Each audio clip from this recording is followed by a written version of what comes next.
여러분, 빚이라고 하면 뭐가 먼저 떠오르세요? 카드값, 대출, 연체 문자 생각만 해도 머리가 좀 아프죠. 근데 사실은요, 빚이 무조건 나쁜 건 아니고 잘만 쓰면 진짜 강력한 무기가 되고 못 쓰면 인생을 터뜨리는 폭탄이 됩니다. 오늘 영상에서는 이 이야기를 여러분 삶에 딱 맞게 아주 쉽게 풀어서 설명드리겠습니다. 먼저 우리 일상부터 한번 볼게요. 월급날이 되면 우리가 돈을 통장에 넣잖아요. 그 순간 은행 입장에서는 아, 이제 이 사람에게 이자를 줘야 하는구나 하면서 우리에게 빚을 진 상태가 됩니다. 그러면 은행이 거기서 끝나면 망하겠죠? 그래서 어떻게 하냐면 우리가 넣어둔 돈을 다른 사람에게 더 높은 이자로 빌려줍니다. 우리한테는 연 2% 이자를 주고 다른 사람한테는 연 6%로 빌려주고 이 사이 4%가 은행의 수익이 되는 거예요. 즉, 우리가 돈이라고 부르는 것들의 상당 부분은 사실 누군가의 빚입니다. 그래서 어떤 분들은 이렇게 말합니다. 모든 사람은 빚 없이 살아야 한다. 무조건 무빚이 최고다. 근데 만약 진짜로 모두가 저는 빚 절대 안 집니다. 라고 하면 어떻게 될까요? 집 살 때도 대출 안 쓰고 사업 시작할 때도 빚 안 쓰고 차, 가게, 장비 아무것도 빚으로 안 사요. 그 순간부터 소비, 투자, 대출이 다 얼어붙고 경제가 서서히 멈춰버리게 됩니다.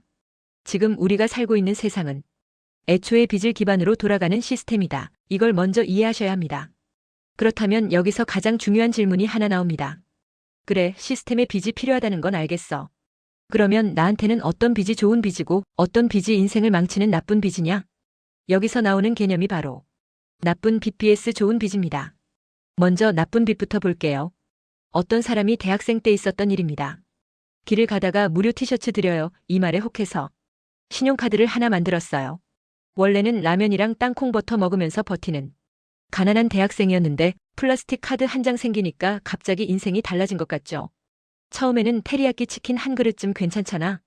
그 다음에는 타코도 먹고 친구들한테도 한 번 쏘고 그렇게 한 달을 살고 나서 카드 명세서를 딱 열어보니까 2,700달러가 찍혀 있는 겁니다.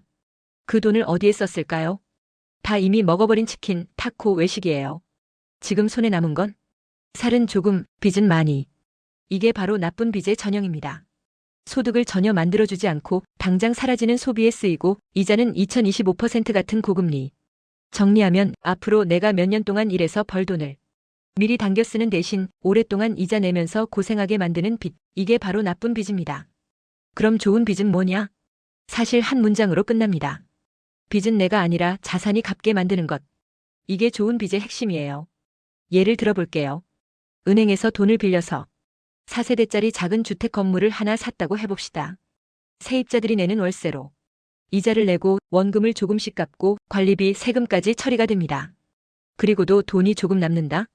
그 남는 돈이 바로 월급 말고 들어오는 현금 흐름, 캐시플로우입니다. 여기서 구분이 딱 됩니다. 차 할부, 카드값, 소비성 대출 갚는 사람 나.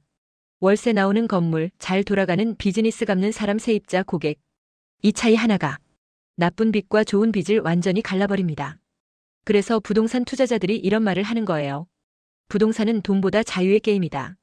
월세가 대출을 다 갚고도 남기 시작하면 내가 회사에서 조금 덜 벌어도 숨이 확실히 좀 더 편해지거든요. 그럼 이런 생각도 드실 거예요. 그래도 빚은 빚인데 완전히 빚령이 가장 안전한 거 아닌가요?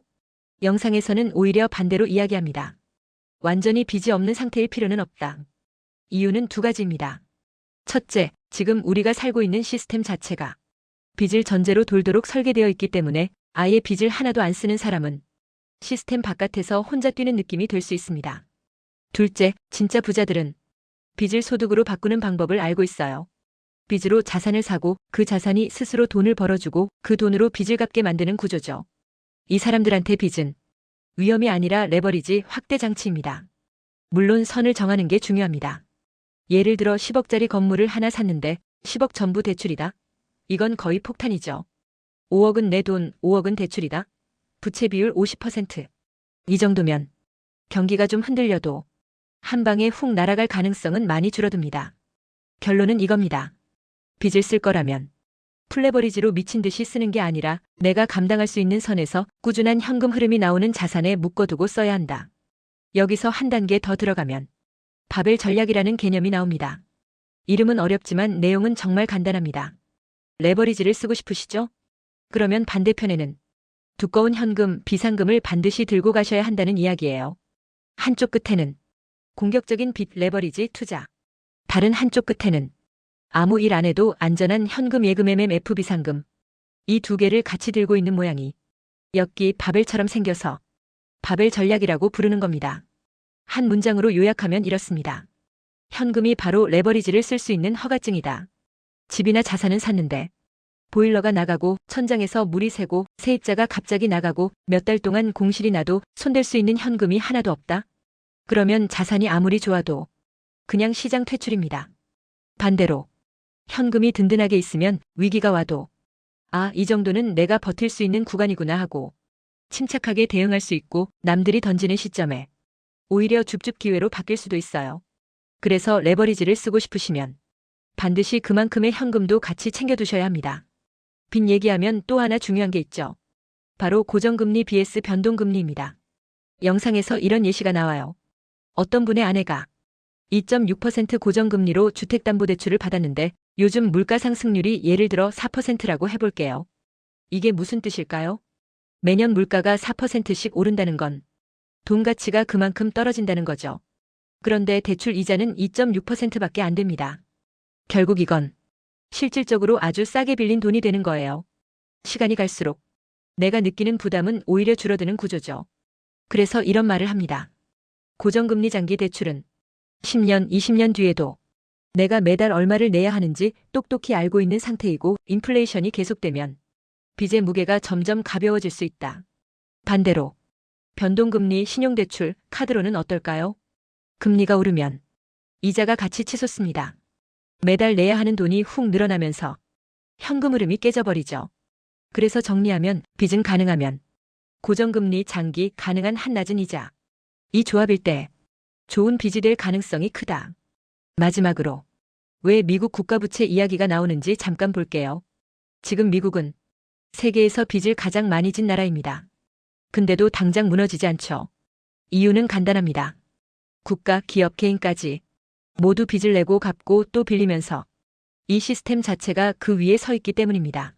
그러니까 진짜 중요한 질문은 빚이 있냐 없냐가 아니라 이 빚 기반 시스템에서 나는 계속 당하는 쪽에 있을 거냐 아니면 빚을 도구로 쓰는 쪽에 설 거냐. 이게 핵심 질문이 되는 거예요. 그래서 우리에게 정말 중요한 건 딱 이겁니다. 먹고 없어지는데 쓰는 빚. 여행, 외식, 명품, 차, 가전, 카드값.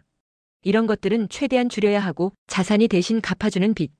월세가 나오는 부동산, 꾸준히 매출이 나는 비즈니스, 인플레이션보다 싼 고정금리 대출. 이런 쪽으로 서서히 방향을 옮겨가야 합니다. 그리고 레버리지를 쓰고 싶으시다면 반드시 이 한 문장은 기억해 주세요. 레버리지는 굉장히 센 무기이고 그 무기를 쓸 수 있게 해주는 건 내 옆에 항상 준비된 현금 비상금이다. 오늘 영상은 여기까지입니다. 이제 댓글에 내가 쓰고 있는 빚은 좋은 빚에 더 가까운지 나쁜 빚에 더 가까운지 한 줄씩 적어보세요. 여러분 상황을 댓글로 남겨주시면 다음 영상에서 월급쟁이 버전, 투자자 버전으로 어떻게 설계하면 좋을지 이어서 풀어드리겠습니다. 영상이 도움이 되셨다면 구독과 좋아요, 알림 설정까지 부탁드리고요. 오늘도 끝까지 함께 공부해 주셔서 감사합니다.